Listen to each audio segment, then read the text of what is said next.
Hi! ఈరోజు milk గురించి కొన్ని క్వెషన్స్, ఆన్సర్స్ తెలుసుకుందాం. Hi, I'm doctor Manoj. ఈరోజు నేను నిహాని క్వశ్చన్స్ అడగబోతున్నాను. మీ పిల్లలకి కోల్డ్, కాఫ్ ఉన్నప్పుడు పాలు ఇవ్వచ్చా?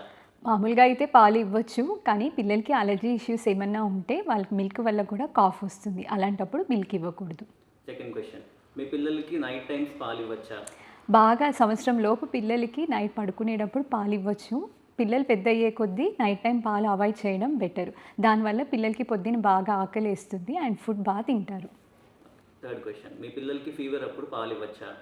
పిల్లలకి ఫీవర్ అప్పుడు పాలు ఇవ్వచ్చు. కానీ కొంతమంది పిల్లలకి ఫీవర్ ఉన్నప్పుడు డైజెషన్ స్లోగా ఉంటుంది. అలాంటి పిల్లలకి పాలు ఇవ్వడం వల్ల అరగకపోవచ్చు. పాలు ఇవ్వడం వల్ల పిల్లల్లో హైట్ పెరుగుతుందా?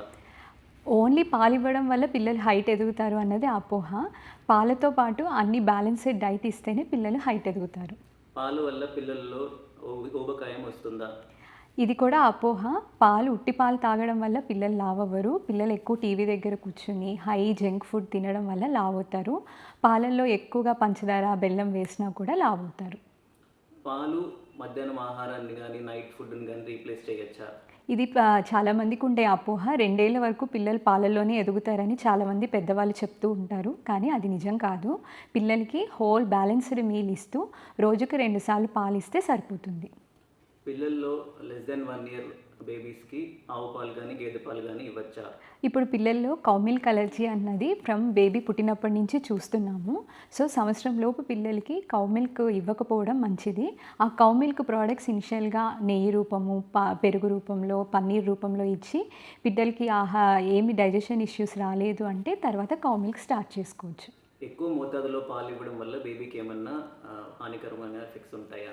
ఎక్కువ పాలు ఇవ్వడం వల్ల పిల్లలకి జీర్ణశక్తి తగ్గిపోతుంది. వాళ్ళకి మోషన్ సరిగ్గా రాదు. వాళ్ళు ఉండడానికి లావుగా ఉంటారు కానీ వాళ్ళకి రక్తం ఉండదు. దానివల్ల రోగనిరోధక శక్తి ఉండదు. పిల్లలకి తరచూ ఇన్ఫెక్షన్స్ వస్తూ ఉంటాయి. మీ పిల్లల్లో పాలు ఇవ్వడం వల్ల ఏమన్నా హార్మోనల్ ఇంబ్యాలెన్స్ వస్తాయా? ఓన్లీ పాలు వల్ల హార్మోనల్ ఇష్యూస్ వస్తున్నాయి అన్నది అపోహ. హార్మోనల్ ఇంబ్యాలెన్సెస్కి చాలా రీజన్స్ ఉన్నాయి. పాలు ఇవ్వడం ఆపేయడం వల్ల హార్మోనల్ ఇష్యూస్ బ్యాలెన్స్ అవ్వడం అన్నది కూడా అపోహే. పాలు ఇవ్వకపోవడం వల్ల పిల్లలకి హైట్ సమస్యలు, కాల్షియం సమస్యలు వస్తున్నాయి. అలా అయినా పిల్లలకి హైట్ రావడం లేదు. మీ పిల్లల్లో ఫ్లేవర్డ్ మిల్క్ ఇవ్వచ్చా? పిల్లలకి నార్మల్గా ప్లెయిన్ మిల్క్ ఇవ్వడం మంచిది. ఫ్లేవర్డ్ మిల్క్లో షుగర్ తక్కువగా ఉండి ట్రై చేయొచ్చు.